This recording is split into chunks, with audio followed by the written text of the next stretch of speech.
近日，据印度有关媒体报道，印度计划向韩国购买 K21105轻型坦克，其中还包括在印度合作生产的坦克。韩国有关媒体透露，此次采购项目约合人民币114亿元。据悉，此次采购的坦克未来将会被部署在中印边境地区，与解放军的150式坦克展开碰撞。据有关资料表明，韩国的 K21105轻型坦克是由韩国陆军使用的 K21步兵战车发展而来的。韩国方面视频显示，该轻型坦克能在山路上高速行进，而且能用105毫米主炮远程打中目标。K21105轻型坦克的主炮射程在5公里左右，除了可以发射炮弹外，还能发射导弹，也具有印度军队十分喜欢的两栖作战能力。而且韩国坦克较之前欧美的坦克要便宜许多。印度现在疫情仍旧没有好转的迹象，反而越发失控。印度的疫情甚至影响到周边国家，甚至在世界屋脊的珠峰都被印度的变异毒株波及到。尽管印度政府此前不断强调印度疫情可控，印度可以战胜疫情，但如今的状况怎么也不能说出好来。那么，印度为什么要在国内疫情严重、民众因疫情死亡人数与日俱增、国内政府自顾不暇的情况下，还要在中印边境搞事儿呢？其实这主要就是为了转移印度国内民众的关注力。截止到目前，印度疫情仍未得到有效控制，政府在其中可谓是失责，死亡人数和感染人数屡创新高，印度人民不可能不去责怪政府在疫情中的失责。在社交媒体上出现了大量抨击和批评印度当前政府的声音，甚至还要求印县政府下台。而对印当局来说，处理已经失控的疫情是非常困难的，尤其是印度的各项基础设施非常不完善，人民的防护意识也非常薄弱。那么，与其处理不好解决的烂摊子，不如将内部矛盾转化为外部矛盾。这个外部矛盾的对象就是中国。毕竟在印度，中国威胁论还是很有市场的。再有就是，印度对于此前同中国的争端还不服气，认为自己在争端中丢脸了。印度也试图在通过韩国购买的新型轻坦克，在中印边境和解放军的150式轻坦一较高下，最好能打败解放军的150式坦克，想拿解放军立威，提高印度政府在民众心中的威信。但是这显然是印方和韩方的幻想，想同解放军的150式轻坦一较高下，恐怕韩国的轻型坦克还不够格。解放军的150式坦克专门用于高海拔山地缺氧环境，而韩国连一座3000米的高山都没有，哪里去设计适用于高海拔山地缺氧环境的坦克呢？印方和韩方哪来的底气和150式较量呢？所以，试图让中国做印度政府无能的替罪羔羊，拿解放军立威转移国内矛盾的算盘是注定要落空的。中国的解放军战士和坦克可不是摆设。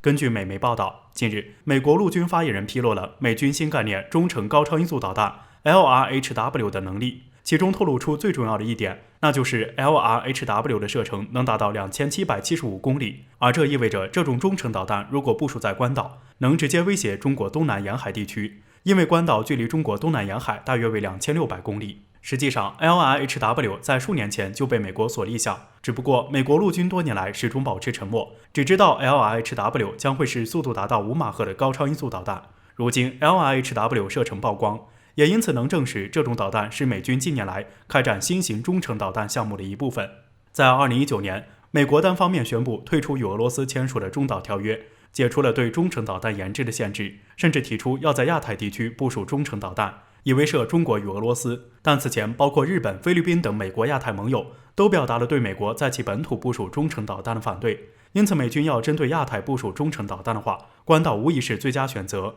而如果 LRHW 导弹的速度真的能达到5马赫的话，这就意味着从关岛打到我国东南沿海仅需26分钟，这值得我们警惕。如今中国在第一岛链内建立了完善的反介入区域拒止体系，为此美国就一直在钻研区域外攻击手段，以此针对解放军。此外， LRHW 导弹也容易让我们想到解放军的关岛快递东风26导弹。我国东风26导弹射程达到4000公里，是解放军威慑第二岛链的利器。本着发现即摧毁的原则， LRHW 或将成为东风26的最大挑战。根据计划， LRHW 高超音速导弹将发展为陆基、车载和发射井等多种发射形式，预计不晚于2028部署，未来5年经费12亿。既然美国已经有了类似的战略，我们需要尽早展开对策对付这种武器。其实咱们有3招可破。首先，建立天基卫星预警体系。对于高超音速导弹来说，最佳的防御手段便是在发射的第1秒进行预测。而在陆基雷达探测之外的领域，监测卫星无疑是最好的工具，而我国的航天技术已经能支持建立这样的卫星预警体系。其次，发展远洋海军能力。要知道，美军为啥想在几千公里外攻击我们，无非是借着我们只能防守近海的心理。但如果我们拥有突破第一岛链的远海战斗力，那么一旦遇到特殊情况，我们也不会只能被动了。最后，保持同等战略威慑力。只要让美军意识到，他们不管在多远的距离，在哪个方向发射导弹，都必然会遭到我们的对等反击的话，那么这也势必让美国人忌惮3分。对此发展核力量、研发战略武器、明确核反击概念等，都是有效的手段。